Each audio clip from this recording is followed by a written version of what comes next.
So you wanted to go and do TV, and I remember this, and I think there was an opportunity to do like an HGTV casting or something like that. And I helped you.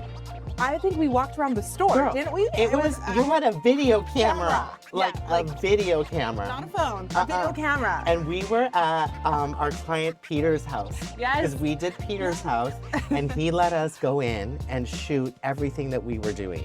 And Yes, we that's right. and so it was for HGTV Superstar Challenge. Yes. And we did it, and I sent in the video like very last minute, and it was so good that I made it. He made it on. He made it onto the show, which was incredible. And that was like a huge inspiration for me because, well, it was. And I was just like, I think just your energy and your like immediate commitment and just like you were so grounded and this is what you wanted to do.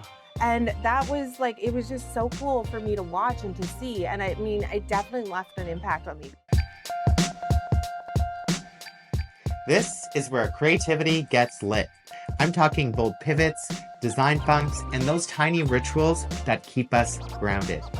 I'm interior designer and creative director Aly Velji, and on AVD Inspire, I sit down with artists, makers, and icons for the real conversations behind the work. Cheers. Cheers. Hey, here we Darling. go. Here we go. All right. So today on the AVD Inspire podcast, we are obviously at the Interior Design Show in this gorgeous booth by Bureau. And I am talking to none other than the founder and creative director of House of Bohn. It's an award-winning design studio recognized for its eclectic, bold, and timeless aesthetic. Her work has garnered awards, media coverage, and on a global scale. So she's the shit, everyone. This is amazing. She's been a design host on Netflix's Restaurants on the Edge. She's a keynote speaker at this year's Interior Design Show and also on many other occasions. She's been featured in the Globe and Mail, House and Home, Western Living. I could go on, but the beautiful thing is that her and I go way back, and I consider her to be an amazing friend, and I'm so, so happy to have Karin Bohn on the AVD Inspire podcast. Oh my God, I'm so happy to be here. What an introduction. Can we cheers to yes, that? we can. Yes, we can. So we are coming off a high. We are. Because we went to an event last night, or yesterday afternoon, basically. And it was amazing. Into the night. Correct. And I'm feeling it. This is why we're doing a hair to the dog moment, because it's working out. But, you know, it was such an amazing event. It was for, you know, we were there with CF, we were there with Divine Flooring, we were there with Trail Appliances, and then we did the Interior Design Show party, which was epic. But you're leaving out the best part. We were on a boat. We were on a boat. Oh my God, yes, totally. And there was dancing. Yes. It was absolutely perfect, and it couldn't have been better. But much fun. I can't even tell you how happy I am to have you on the podcast because, I mean, like I said, Karin and I go way back, way back. Way back. So why don't I let you tell the story about how we met? Yes, and I have to say, like, every time I see you, you honestly, you feel like a brother to me. Like, I just love you so much. I love you so much. I love you. We go way back. So after university, I moved out to Calgary and landed my first job, like first real after university job at a place called Ellipsis Design. Correct. Which was in Inglewood. And this was in like 2005. That's right. We're 2025, girl. 20 years ago. 20 years ago. Can you believe that? I can't believe it. Yeah. I can't. I can't. It's epic. It's epic. So Ellipsis Design, I get my first job, and this was actually also my introduction to interior design. Like, I didn't even really know that interior design existed as a career or anything like that. And here I am working at this retail store with Aly Velji because you were already working there. I helped her open up the shop. We did a shopping trip in Beijing, did all the things, and then, I didn't know that, actually. I didn't know that you helped her open it. Okay, so Ellipsis Design, let's tell them. So was a beautiful furniture store that sold beautiful furniture that was imported from China. Absolutely. And not only was there pieces on the floor that customers would come in and buy, but customers would also sometimes want to like customize pieces. And so these custom pieces would get sent to China, manufactured and delivered. Yeah. And then we used to do like in-home consultations. And I would watch Aly, like we would go together to these consultations, and Aly would sometimes consult on like the paint color and the size of the pieces. And you were just always such an inspiration to me. And I was always so like curious about, like, a question that I want to ask you actually is, did you know then that you wanted to get into interior design? Oh, 100%. Yeah, like you were just in it from the beginning. Correct. So I had already gone to school then. So I was already done Bow Valley College. And so I started with Boran Gallery, which was an antique furniture gallery that sort of specialized in Indian and Chinese antiques. Okay. And so that's where Sufang was a partner. And then she went off on her own to create Ellipsis Design, and I moved along with her. Okay. And so this was sort of a more sort of modern take on these pieces. And so, you know, she would go out and source. So I actually went with her, and we went to all of these different factories and saw all these things being made, and it was magical. Amazing. And so yeah, I helped her open, and then you came into the picture. Yeah. Every designer has that one source they'll actually talk about. For me, it's Robinson Lighting in Bath. Why? Because they totally get me. Lighting that absolutely transforms a space, plumbing that feels iconic, and a team that knows the difference between good enough and this is it. This isn't just about shopping, it's about elevating the whole design process and bringing homes to life. Explore at robinsonco.ca or book a visit to a showroom near you and let the pros guide you.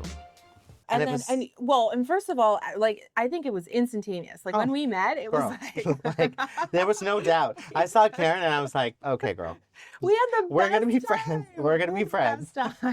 We laughed. We literally had the best time at all of these like engagements that we would go to. Oh yeah. And we would always be at these parties because Sufang, the owner, was like, go to all of these parties and network and do all the things. And we were like, okay, like of course we're gonna do that. Go and be silly, and we would hang out with customers, and it was just like, oh my God, it was so much fun. It was spectacular. And you have to also remind me, because so you wanted to go and do TV, and I remember this, and I think there was an opportunity to do like an HGTV casting or something like that. And I helped you. I think we walked around the store, didn't we? It was you had a video camera, like a video camera, not a phone, a video camera. And we were at our client Peter's house. Yes, because we did Peter's house, and he let us go in and shoot everything that we were doing. And and so it was for HGTV Superstar Challenge. Yes. And we did it, and I sent in the video like very last minute, and it was so good that I made it.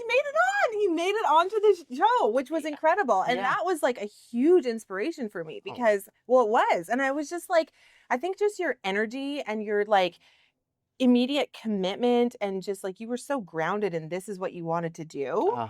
And that was like, it was just so cool for me to watch and to see. And I mean, it definitely left an impact on me, because I think I was there for about a year at Ellipsis Design. Yeah. And then I left Calgary because, like, through and through, I'm a Vancouver girl. That's right. But I ended up going to design school. And while I was in design school, I cast myself for design interns and made it on that show on HGTV. This is it. And had you not been the inspiration for that, truly, that kind of like the rest is history. Well, I'll tell you what, my mom always says that everything happens for a reason. And I feel like this is exactly it. You know what I mean? Yeah. And for you and me to sort of still stay connected the way that we have, I think is very special. And it's just, I just think it just is a true reflection of what kind of people we are. Do you know what I mean? Which I think is like genuine, down to earth. All we want to do is have a good time, have a drink, have a kiki, do all the things. And it's just make it fun. Make it fun and be who you are. And I think that was always like so beautiful about you, is that you were just like really, you just wanted to be you. Thank you. You just wanted to be you. And you always used to say, like, do you, boo. Do you, boo. Do you, boo. I still say that. He hasn't changed in 20 years. No, I haven't. You look exactly the same, too. You're aging oh, my God. backwards. Listen, you and me both. Listen. Okay, Hey, cheers. Oh, my God, I'll take it. Oh my God, so many ups and downs over the last 20 years. Holy smokes. Okay, so tell me a little bit about what is happening in your life right now. Well, after 20 years, I feel Mm-hmm. like a lot has happened career-wise. Like I had the Netflix show. Mm-hmm. I really grew my business to where it is today. Like I think really anchored in the West Coast. We do lots of single family work. We do Okay. lots of hospitality work. We do tons of development now. So we're like Mm-hmm. really rooted in the Vancouver development scene. We have a project, knocked on wood, like a luxury multifamily project that Okay. would be coming up in Seattle in Bellevue. Wow. And then hopefully, knock on wood too, like a restaurant coming up in Philadelphia. So there's a lot of stuff that we're starting to go Fabulous. like into the US as well, Okay. which is just kind of new and fun. And has that happened sort of like organically, or have you Yeah. actually sought out that Um, situation? Organically. Yeah. Organically. Okay. Yeah. Okay. We've done some single family projects in Los Angeles as well. Those were really fun. Awesome. I feel like, though, really now, this time in my career, like I used to be in a position where I was always like pushing for more, Mm-hmm. like bigger team, more revenue, bigger projects, bigger Right. office space. And I feel like in a lot of ways, I've done a complete 180 from that. Mm-hmm. And I really now just enjoy being hands-on with the work. Mm-hmm. Like Mm-hmm. I really love the creative. And even though I've called myself a creative director for as long as I've had my business, which was since I launched in 2009, so Okay. 16 years, Yeah. I feel like this now is a new chapter where I'm actually really focusing on being the creative director. Mm-hmm. Mm-hmm. Like, I don't know if you know what, do you know what I mean? This is 100%. I know exactly what you Okay, mean yeah. because for me, it's like the reason why I changed my role as design principal to creative director is because I felt like when I was the principal, you wear so many hats being a business Oh owner. my God, You so were many like, hats. have to work out how business development. You're going to do the social media moment. You're going You're to going to figure do out. operations. You're Correct. doing financial. 100%. You're doing contract admin, Yes. talking to contractors. It's like the scope of your job is so broad 100%. that you have a sliver of time to do creative. Correct. And Yeah. I felt like I lost myself in that, you Yes. know? And so now this creative director role has really helped me sort of like manage, okay, this is the direction Yes. of where it's going to go. Yeah. And then the project lead takes that direction and then also puts their own sort of spin on it because obviously being a creative person, everybody has to have a little, bit of something. Mm-hmm. And so that's sort of how it's worked out. And it's great for me, but I feel like you and me are sort of in that same boat where Yeah. it's like we almost lost touch and now we're sort of like coming back into it. Totally. Oh yeah. And I went through like a really difficult time, like post-COVID. I mean, the show had just come out Mm-hmm. and it was sort of like career-wise, you could say that it was like the peak of the mountain, right? Right. The team was the biggest it had ever been. But I felt like, and there was such rapid growth, I felt like quality was really hard to manage. Mm-hmm. And you know what it's like when you send a set of drawings out the door and, totally. and they're not perfect. Yeah. Right? Mm-hmm. That results in issues on site and then issues with the client. And then I was playing like Yeah. cleanup queen and really hating my career at that Oh my point. God, cleanup queen. Cleanup queen. I was the cleanup queen. Yeah, nobody wants to be a cleanup queen. No, it's the Not worst in that job. circumstance. It is cleanup queen? I'm gonna use that. I get. I'm gonna take it. Please. I'm gonna say. Just don't do it. I'm not gonna do it. I'm gonna. Yeah. The cleanup queen job is the worst. And so I was like, I just had to take a good hard look at what the life I had built for myself. And I was like, this is not why Yeah. I got into doing what I'm doing. And this is not the life or the business that I want. I love that. So I made a bold decision to downsize, Mm-hmm. which felt super scary because when you're in business, it's always about like more. Correct. I'm sure people ask you all the time, like, oh, how big's your team now? Yeah. And I'm always like, what does it matter? Exactly. And also, it's like, why do you have to be ashamed of saying 4 Yeah. or 2? Or it's Like, me. it's me. Yeah. Like, it doesn't matter. Like, the team is the team. Yeah. Like, it's like, it shouldn't be nothing. Your success should not be gauged on how many people are working for you. No, totally. 'Cause- And if someone said to me now today, like, oh, we're a team of 30, I'd be like, damn, that's a lot of headaches Yes, and there problems. is. Yes. You know, and Yes. kudos to whatever you want to build, like whatever works for you. Totally. But I just found like, okay, I need to, if this is really what I want to do, I need to make a change. Yeah. Downsize my team. We went from like 30 to, or 30. Oh my God. I was like, all right. Well, we went from like 14, I think, at the biggest. That's a almost lot. Down to 6. It was like right in half. Manageable, boutique. Yes. you can actually manage your clients and have that rapport with your clients without having, that's the problem with me, is that I still want that relationship with the client and not necessarily have this like revolving door of people just coming in and not necessarily knowing exactly what's going on. Do you know what I mean? This is the thing. I felt like at that size, we were almost like a factory. You know, you just are signing work, putting it on the conveyor belt. You barely touch it. Totally. But then when there's mistakes, you go in and fix it. Correct. Clean up queen. Okay. Not good. Okay, well, I couldn't be happier for this moment for you because it takes a lot. It takes a lot. It takes a lot. And this sort of season 2, we're calling Design Confessions. Yeah. Okay. So, Karin, what is your design confession? Like something that you have always wanted to say but haven't been able to. This is your chance to confess. This is your chance to confess. Yes. This is my chance. Okay, so what comes to mind, like top of mind, like I said, is now we do a lot of development work. So I would say like 70% of our business is actually in development. Okay.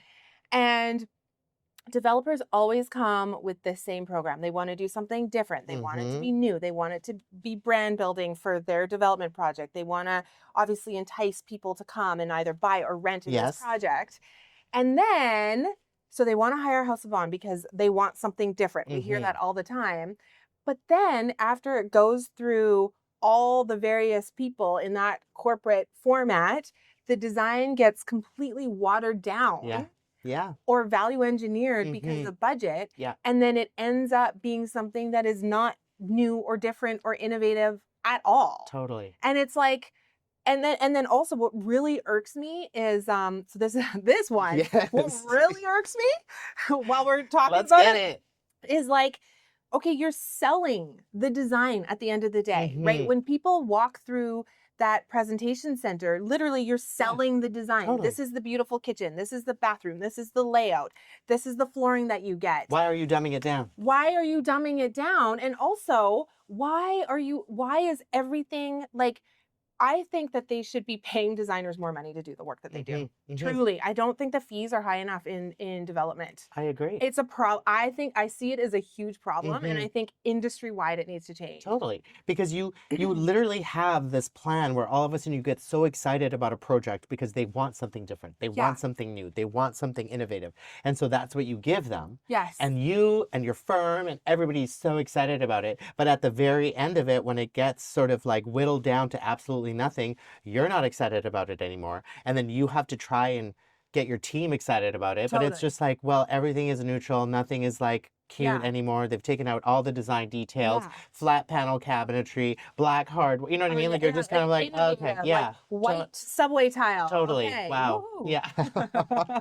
No, I get that. That's one of the parts, guys. This one's for the books. This one's for the books. Portfolio making. You know, I get that. Yeah. And I mean, as a business owner, obviously sometimes you have to have those things that are going to come in and just sort of like have a moment. But I get you. Yeah. I get you. And it's like when you are spending so in development, sometimes these projects are like overall, I don't know, tens of millions of dollars, sometimes even into the hundreds of millions of dollars. Yeah. And it's like, but you're saving on design? Like to me, I just don't understand it. Totally. I just really don't understand it. Okay. So that's I love that. Yeah, I love it. Thank you for sharing that. Yeah. Thank you for sharing that. I really appreciate it because you know what? It's like, it's absolute truth. And I feel like as designers, whether you're in that commercial realm, in development realm, or even in residential, it still happens. Yes, you know, it happens all the time. And I get it. It's like not about, to me, it's not about spending as much as we possibly can, right? Or being frivolous with what we're spending. But let's figure out where we want to spend. Yes. Do you know what I mean? Like, and there needs to be a certain amount of spend in order to get good design. I really believe that. Correct. Yeah. I couldn't agree more. Yeah. I could not agree more. Yeah. Okay, it's confession time. Every design has that turning point, the moment you need that perfect piece to pull it all together. That's where Robinson Lighting and Bath comes in. Their staff aren't just order takers, they're design-savvy pros who help you find the right piece. At effortless ordering and brands that designers actually want to spec, it's no contest. Robinson is so much more than a showroom. They're a partner in the process. Head to robinsonco.ca to browse their full collection, then connect with a showroom expert to make it all yours. What's your design confession? Have you shared it? Oh my God, I haven't. You haven't? I haven't. Oh. Okay. She's putting me on the spot, Aly you Velji, guys. I'm taking a sip. Here we go. Okay, I'm going to take a sip too. I want to hear it now. My design confession is... Oh my God, what is my design confession? Jeez, you're putting me on the spot here. I have to say for me, honestly, it's this sort of like resurgence of all of these like design trends that everybody's talking about on TikTok. Oh, dear Lord. The TikTok moment for me, you guys, I don't know if it's my age, but I can't watch TikToks. Thank you. It bothers me so much to see these young kids talking about design trends and how they're decorating their apartments. Oh, no. And I'm like, you're literally opening up a box from a retailer that literally is giving you that shit for free. Yeah. And now you're going to try to make it a design moment. Yeah. Yeah. Where there's designers that are literally working their asses off Yes. to make a career and do all of that. And you're just going to go on TikTok and tell other people how to design. Okay, so this is leading me to now another confession. This is Here we're we in the go. confession booth. Just call this. This is a confession booth. Yeah, I love it. I love it.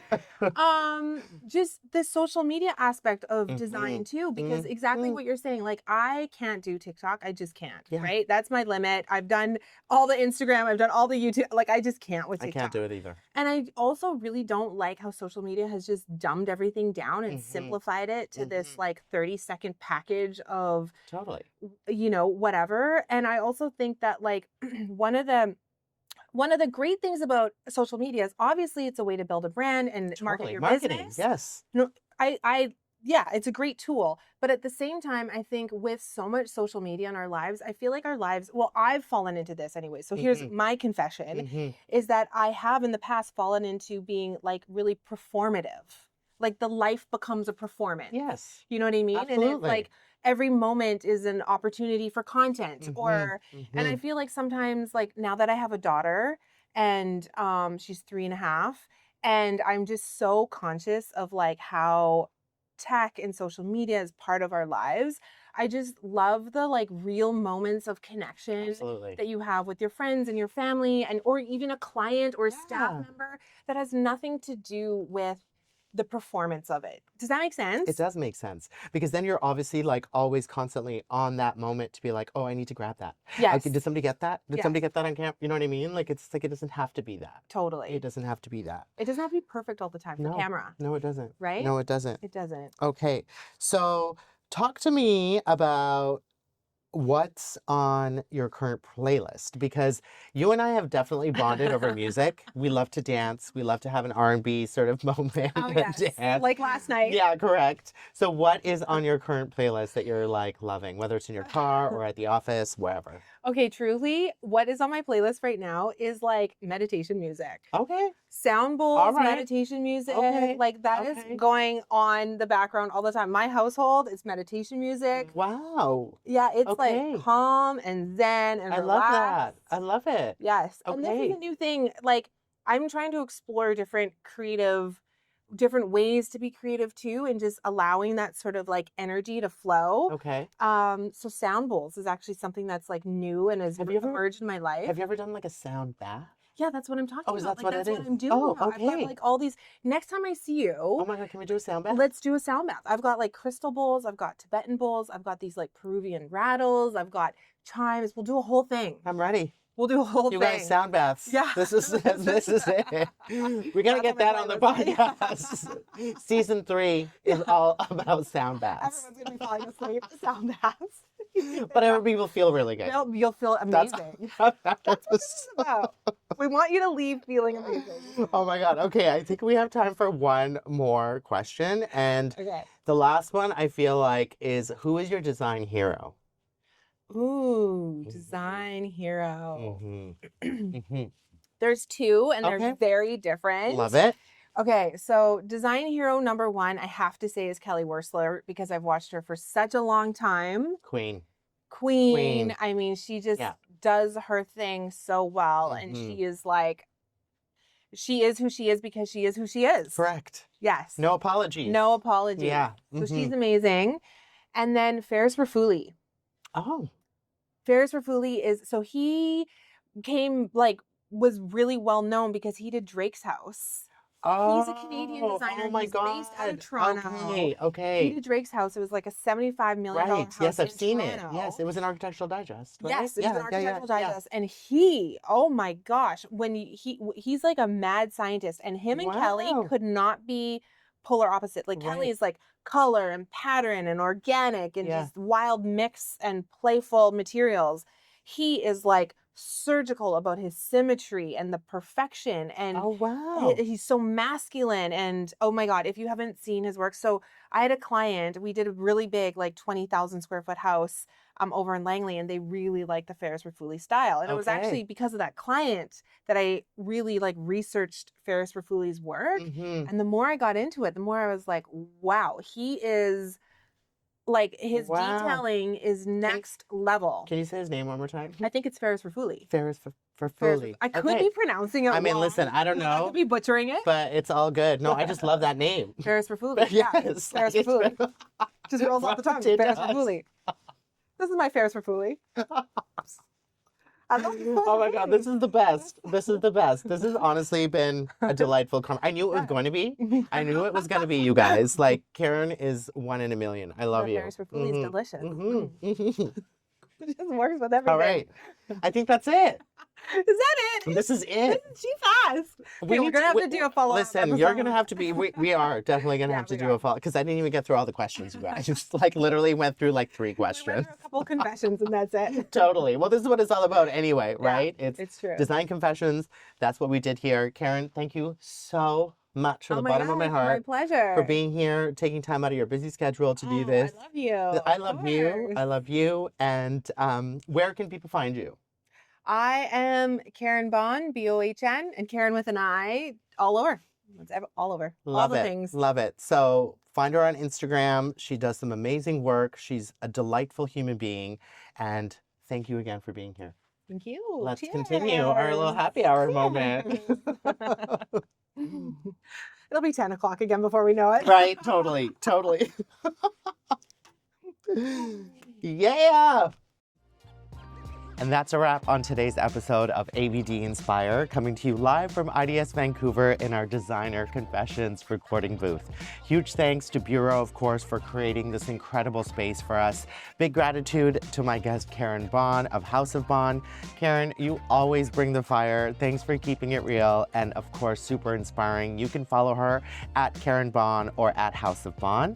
And a very special thank you to our sponsor, Robinson Lighting in Bath, with 34 locations across Canada and a lineup of the industry's best lighting and plumbing brands. They're the trusted source for the pros and homeowners to bring spaces to life. Visit robinsonco.ca to browse all of their amazing selections and follow them at RobinsonLTG on Facebook, Instagram, and Pinterest. If this episode lit you up, make sure you follow the AVD Inspire podcast, drop us a review, and share it with your fellow design lovers. I'm Aly Velji, and remember, the most unforgettable designs happen when you take that leap. And we'll see you next time.